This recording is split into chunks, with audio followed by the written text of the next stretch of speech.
Bakkies have always formed an integral part of South African motoring. In the week, they help us get to work and back, and on weekends, they take us to places like this. Recently, Ford has launched yet another variant to their Ford Ranger range. This brings us to the Ford Ranger FX4.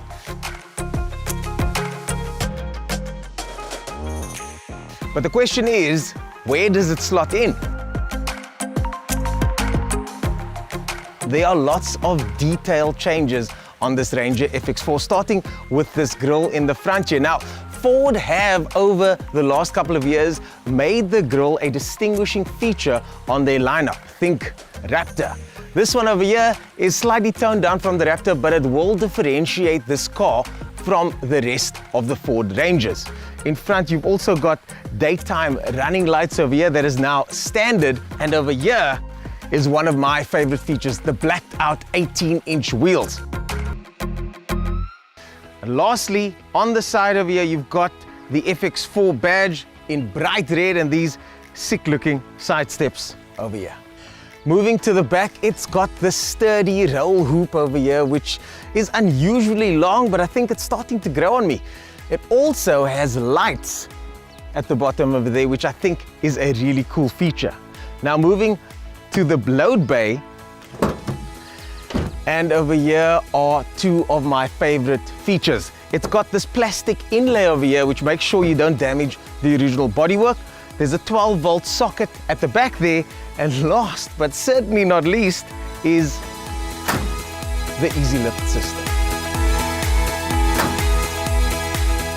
Step inside the FX4 and you're greeted by a multitude of tiny details like this red stitching and of course FX4 badges to let you know what you're driving. Although to me at first all these buttons was a negative, it does allow everything to fall to hand, which means the typical Ranger driver can spend hours behind the wheel in a Ford Ranger. The Ford FX4 comes with an 8-inch color screen and of course Ford's now famous Sync 3 system. The other big change is the new Ford Pass Connect, which is the new app that allows you to do things such as start your car remotely on a cold free state morning, schedule services and check the basic health of your car. The seats do fold up and these down for added convenience.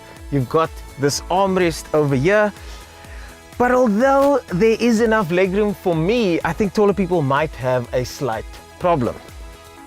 FX4 does come with two USB ports in the front, but at the back, you're stuck with just a 12-volt socket.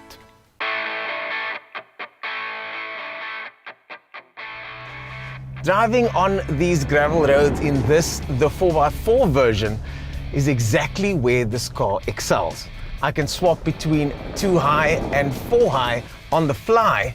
So if I hit little bumpy sections like this or an uphill section like this up ahead, it's no problem for the FX4. This car really does shine on any sort of rough terrain, and although these bumps are huge, I managed to cover quite a few kilometers in total comfort.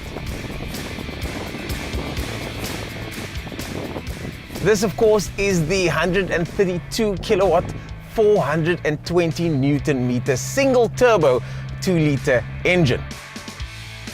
The 10-speed gearbox really comes into its own when it comes to fuel economy. We're averaging around 9 liters per 100 now, and although that's a little bit shy of the 7.5 liter claimed figure, I do think that might be possible on some smooth highway driving. Just like XLT, FX4 comes with a host of safety features. You get 7 airbags, front and rear parking sensors, and my favorite, rear-facing camera as well.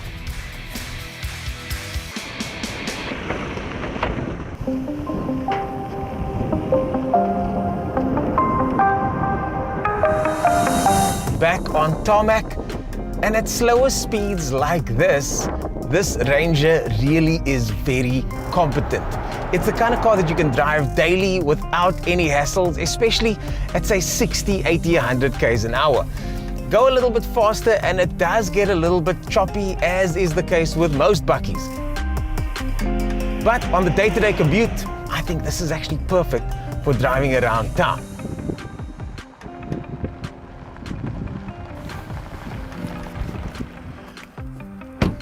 The Ford Ranger XLT is a fantastic buckie. This one over here is not quite as straight-laced though, where most manufacturers will charge a premium for extra bits such as that. Ford has made this a very attractive package that slots in neatly between its current range. It's an XLT, but not quite as straight-laced and a lot more edgy.